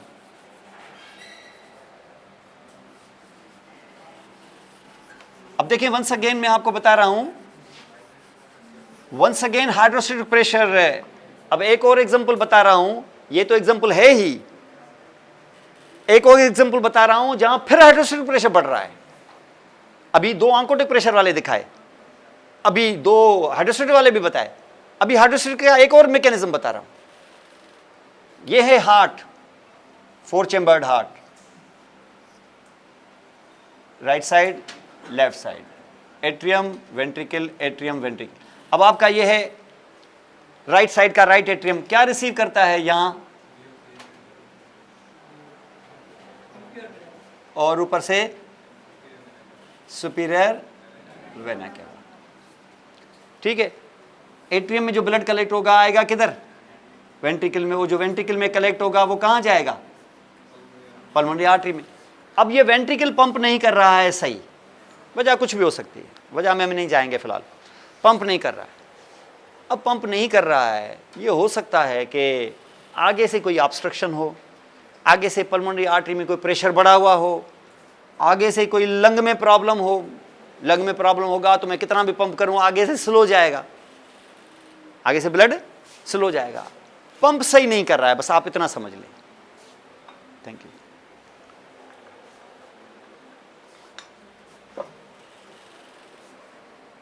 अगर वो पंप सही नहीं कर रहा तो इसी को तो कहते हैं failure, heart failure, right heart, left heart failure, ये राइट हार्ट फेल्यूर। अब अगर ये पंप सही नहीं कर रहा है तो वेंट्रिकल में ब्लड अच्छे तरीके से निकल जाएगा कि रुकेगा? अगर ये रुकेगा तो क्या एट्रियम में आना बंद हो जाएगा क्या? वो तो आता रहेगा। इसका मकसद है कि वहां पे भी रुकेगा। अगर वहां रुकेगा तो ये जो वेसल्स हैं वैसी रहेंगी कि डायलेट हो जाएंगी? उनमें वॉल्यूम जो होगा, उसमें जो फ्लूइड होगा, ब्लड जो होगा, ज्यादा होगा, कम होगा कि ज्यादा होगा? वो ज्यादा होगा तो हाइड्रोस्टेटिक प्रेशर सेम कि बढ़ जाएगा। तो बात करो सीधी कि वो बढ़ जाएगा। किससे जीत जाएगा? ऑन्कोटिक से जीत जाएगा, वैसे भी जीता हुआ था, अब ज्यादा मार्जिन से जीतेगा। तो फ्लूइड कम मार्जिन से बाहर निकलेगा कि ज्यादा फिल्ट्रेशन से निकलेगा? तो सीधा क्यों नहीं कहते कि एडिमा हो जाएगी? कहाँ एडिमा होगी? ज्यादातर डिपेंडेंट एडिमा ज्यादा होगी, क्योंकि ये अगर इंफीरियर वेना केवा में रुका तो क्या सिर्फ इंफीरियर वेना केवा में रुकेगा कि दो लेग की वेन्स में भी रुकेगा? क्योंकि ये इंफीरियर वेना केवा आपकी लेग की वेन्स से जुड़ के ही तो बनती है, तो लेग की वेन्स में भी रुकेगा, वेन्स में रुकेगा तो फीट की वेन्स में भी रुकेगा, तो हर जगह रुका हुआ होगा, हर जगह रुका हुआ होगा। ऑब्स्ट्रक्शन यहाँ होती है आपके हालान नाके वाले रोड पे, तो यही ट्रैफिक जैम होती हुई नूरियाबाद तक पहुंच जाती है जैम। वो कहते हैं यहाँ तो कुछ नहीं है यार, गड़बड़ किधर है? गड़बड़ पता चला उधर है। इसका मकसद है कि गड़बड़ अगर यहाँ हार्ट में है तो उसका असर तुम्हारे फुट तक जाएगा। फुट तक जाएगा कि ऊपर भी जाएगा? ऊपर ज्यादा, नीचे ज्यादा जाएगा डिपेंडेंट की वजह से। तो आपके फीट क्या हो जाएंगे? एडिमा हो जाएगा, पेरी ऑर्बिटल एडिमा, और सॉरी पेरिटिबियल एडिमा। तो एडिमा ज्यादातर आपको फीट में, ज्यादातर एडिमा आपको हो जाएगा। तो oedema will be this also. तो उमूमन जब भी आपको एंकल एडिमा आपको नजर आए तो समझ लेना, ध्यान करना कि ये हार्ट फेलियर का पेशेंट हो सकता है। फौरी तौर पे इस पेशेंट को आप भेजें इकोकार्डियोग्राफी के लिए, फौरन पता लगाएं कि इजेक्शन कितनी हो रही है, इसकी सही हो भी रही है कि नहीं हो रही है। फिर इसके इलाज को फिर आगे से देख लेंगे। लेकिन इस वक्त क्या हुआ है यहाँ पर, और ऐसे फेलियर को हम कहते हैं क्या? Heart failure. और इसको हम कंजेस्टिव हार्ट फेलियर भी कहते हैं, क्योंकि ब्लड वेसल्स क्या हो गई हैं? कंजेस्ट हो गई हैं। तो यहाँ से क्या हो जाएगा?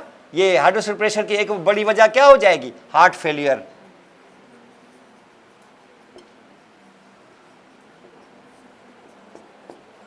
तो हार्ट फेलियर। अब हार्ट फेलियर इस वक्त किस साइड का हुआ है, जिसकी वजह से क्या हो गया? पेरिफेरल एडिमा हो गई थी। लेकिन अगर यही बात तुम्हारे लेफ्ट वेंट्रिकल पे होती तो अब ब्लड कहां जमा होता? वेंट्रिकल में, और इसका असर किस पे पड़ता? लेफ्ट एट्रियम में, और इसका असर पड़ता कौन सी वेन्स पर? 4 पल्मोनरी वेन्स पर, और उसका असर लामाला किस पे पड़ता? लंग्स पे। उसकी वेसल्स, उसकी कैपिलरीज ऐसी होती हैं कि डायलेट हो जाती, अगर वो डायलेट हो जाती तो उसका असर कहां पड़ता? हाइड्रोस्टैटिक प्रेशर कम कि ज्यादा? ज्यादा, तो फ्लूइड बाहर निकल आता, और फ्लूइड बाहर निकल आता तो कहां होता? एल्विलाई के बाहर, किसमें? एल्विलाई के बाहर जो कनेक्टिव टिश्यू है इसमें। ब्लड वेसल्स कहां होती हैं? एल्विला में होती हैं कि एल्विला के बाहर बाहर होती हैं? तो बाहर होती हैं, तो फ्लूइड किसमें आ जाएगा? इस इंटरस्टिशियम में। और क्योंकि एल्विला बहुत ही थिन होते हैं, बहुत ही थिन सिंपल स्क्वामस एपिथेलियम के होते हैं, तो यहां का फ्लूइड का इधर ही रहेगा कि वो एल्विला में अंदर आ जाएगा। तो एल्विला तुम्हारे पानी से भर जाएंगे। बोलेंगे फेफड़ों में पानी भर गया है, आप बोलेंगे इसको हो गया है पल्मोनरी एडिमा। क्या बोलेंगे? Pulmonary oedema. किस वजह से हुआ है? ये एडिमा है। क्यों? जहां फिर ये एरिया आपको मिली, ये क्या जनरलाइज होगा कि पल्मोनरी होगा? ये पल्मोनरी एडिमा होगा। और ये पल्मोनरी एडिमा होगा तो एडिमा में वो जो एल्विला है वो पानी से भर जाएंगे, और जब आप सांस लोगे तो उस एल्विला के अंदर जब वो एयर जाएगी तो एयर ऐसे जाएगी कि कड़कड़ की आवाज आएगी। आप खाली गिलास है, जैसे इसमें एयर भरा हुआ है, स्ट्रा डालें, आपको हवा की आवाज आएगी। लेकिन अगर वो आधा गिलास पानी का भरा हुआ है और अब आप स्ट्राक से फूंक दें तो ये से आएगा कि गड़गड़ की आवाज आएगी। तो ये गड़गड़ की आवाज है। ये क्यों? क्योंकि उसमें पानी भरा हुआ है। हुक्का देखा है आपने? हुक्का जैसे हमारे दादा वादा पीते थे ना, हुक्का, तो हुक्का में अब गड़गड़ की आवाज आती है कि नहीं? ये क्या होता है कि हुक्के के नीचे जो है ना, उसमें बर्तन में पानी होता है, एयर इस तरीके से करते हैं तो गड़गड़ की आवाज आती है, उससे उनको धुआं भी मिलता है। तो ये क्या है? ये आपको क्रेपिटेशन, ये आपको वॉल्यूम। तो आप क्या करेंगे? स्टेथोस्कोप रख के जैसे सांस लेगा तो आपको कड़कड़ की आवाज आएगी जब एयर अंदर जा रहा होगा, तो हो जाएगा क्या? Pulmonary oedema. तो पल्मोनरी एडिमा की क्या वजह हुई यहाँ पर? क्या अंकोटिक प्रेशर, क्या हाइड्रोस्टैटिक प्रेशर? और उसकी वजह क्या? वजह उसकी हार्ट फेलियर। कौन सा? Left heart failure. तो इसका वक्त मुकाबला चल रहा है किसका? हाइड्रोस्टैटिक का अंकोटिक से। हमें यह देखना होगा कि अंकोटिक क्यों कम हो रहा है, हाइड्रोस्टैटिक क्यों बढ़ रहा है। हाइड्रोस्टैटिक के बढ़ने की और कुछ आपको वजह समझ में आए ना आए, एक चीज जरूर कर लो कि बाबा आपका रीनल फेलियर और हार्ट फेलियर ये हाइड्रोस्टैटिक के बढ़ने की वजह से एडिमा करवाएंगे, और ये आपका नेफ्रोटिक सिंड्रोम और ये सिरोसिस, ये दो आपको अंकोटिक प्रेशर को लो करवाएंगे। तो ये 2 और 2 ये इस तरीके से 2 और 4 जो ऐसी चीजें हैं जो उम्मूमन आपको एडिमा के साथ मिलेंगी।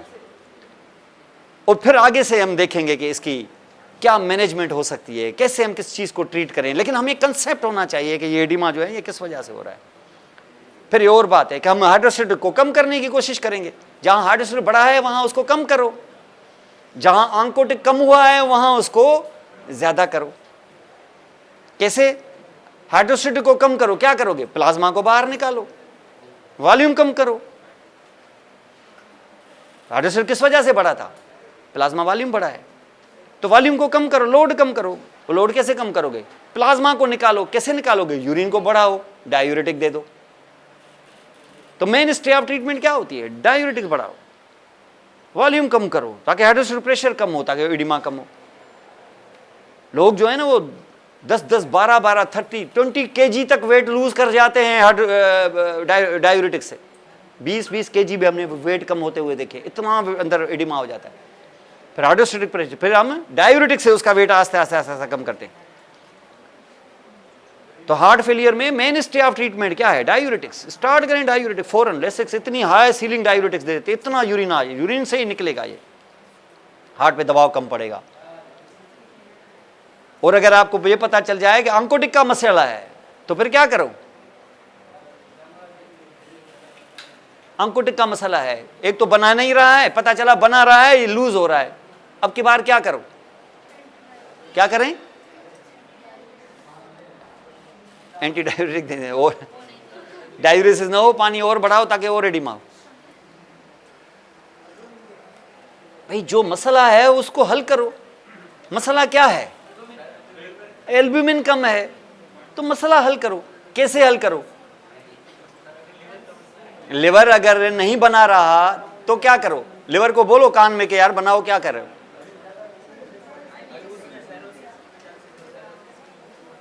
सिरोसिस है, लिवर तो गया काम से, अब लिवर दोबारा तो नहीं सिरोसिस से उठ के खड़ा हो जाएगा कि मैं अब रिवाइटलाइज हो जाता हूं, वो तो नहीं होगा। या तो लिवर को ट्रांसप्लांट करवाओ, फैक्ट्री दूसरी लगवाओ, या फिर जब तक करवाओ तब तक बाहर से लो। तो एल्ब्यूमिन इन्फ्यूजन आप बाहर से लेंगे। एल्ब्यूमिन की इन्फ्यूजन जो है ना, वो मुझे आज से याद है कि 10 साल पहले 4000 के, आज तो मेरा ख्याल 8-9 हज़ार 10,000 की हो गई होगी। अब मैं जाते हुए देखूंगा गूगल में आजकल एल्ब्यूमिन की इन्फ्यूजन कितने की मिल रही है, और उसकी हाफ लाइफ जो है वो कितनी है, 20 दिन। माने ये आप लेंगे ना, आप जो पूरी वो 10-12 हज़ार की जब आप लेंगे, तो वो जो आपकी 2 और 2.5 हो गई थी, वो ज्यादा से ज्यादा 3 तक जाएगी, और वो भी कितने दिन, 8 से 10 दिन, फिर दोबारा लगाएंगे। फिर ये तो हल तो ना हुआ, ये भाई हल नहीं है, क्या करें, यही है, बस देना पड़ेगा। तो हल क्या है इसका? हल ये है कि वो काज जो है, काज को पकड़ो। और काज क्या क्या, सिरोसिस ऑफ लिवर, तो सिरोसिस ऑफ लिवर है, अब लिवर को मैं क्या करूं, लिवर ट्रांसप्लांट, ये उसका मेन हल यही है। और किडनी जो वो लूज कर रही है, उसका क्या करेंगे, किडनी जो लूज कर रही है उसका क्या करेंगे, उसका ये करेंगे, ये जा रही है, ये प्रोटीन को मेल रोक ही नहीं सकता, वो छलनी है, छलनी चेंज करो, और क्या करें, क्या करते हैं आप, वो छलनी में क्या टाके दे देते हैं क्या वहां पर, या वो फेंक के दूसरी दे देते हैं, तो दूसरी ले लो।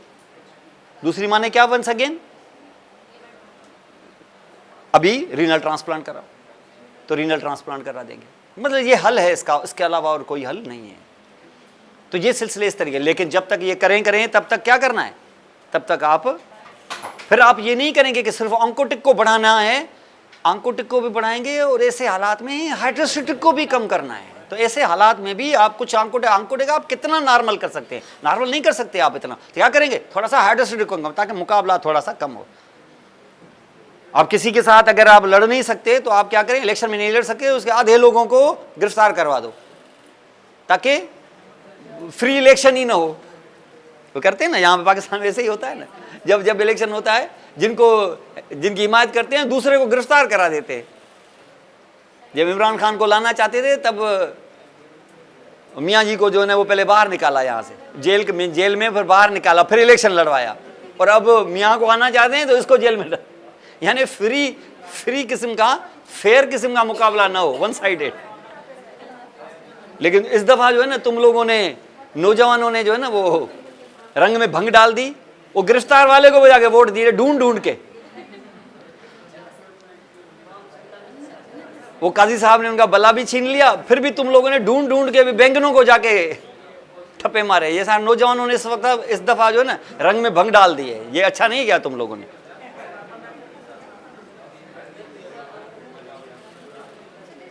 Understand? So this was the case of edema, hydrostatic pressure, oncotic pressure. Why this is happening? What are the mechanisms? ये आपको इस तरीके से करना है, तो आप 1, 2, 3 जो भी MCQs होंगे उनके आसानी से जवाब दे सकते हो। कल स्टूडेंट्स से फिजियोथेरापी के स्टूडेंट्स जो है ना, वो एनाटॉमी का पेपर कल दे के आए, कंप्यूटर वाला।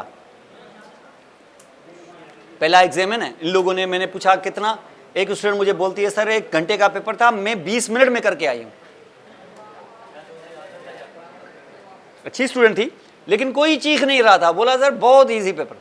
इन लोगों ने, मुझे लगता है कि इस कंप्यूटर के एग्जाम को कामयाब करने के लिए इन लोगों ने इजी क्वेश्चंस और पास्ट के क्वेश्चंस बहुत दे दिए। उन्होंने बोला कि सर सारा पास्ट पेपर से निकला हुआ। वो बोले थे मैंने उसको 15 मिनट में किया है, क्लिक करती गए। पहले टाइम लगता था ना, ऐसे करने में टाइम लगता है, ऐसे करने में कोई टाइम नहीं। 15 से 20 मिनट में वो पेपर करके आई हैं। कुछ लड़कियां जो अच्छी लड़कियां थी, जिनको आता था कंप्यूटर वर्क, ये वो सारा कुछ उनका पढ़ा भी हुआ था और पेपर पास उन्होंने किए हुए थे। दे completed, one of the girls actually told me that she completed in just 15 minutes. वो अच्छी स्टूडेंट है, नो डाउट, लेकिन फिर भी 15 मिनट्स से इट इज टू रैपिड, जिससे जाहिर होता है कि ये अभी नया एग्जाम है, तो नए एग्जाम को थोड़ा सा कामयाब करने के लिए थोड़ा सा सॉफ्ट है इस वक्त, तो उसका फायदा लें आप। पास पेपर्स भी करने की कोशिश करें, एमसीक्यूज की प्रैक्टिस ज्यादा करें।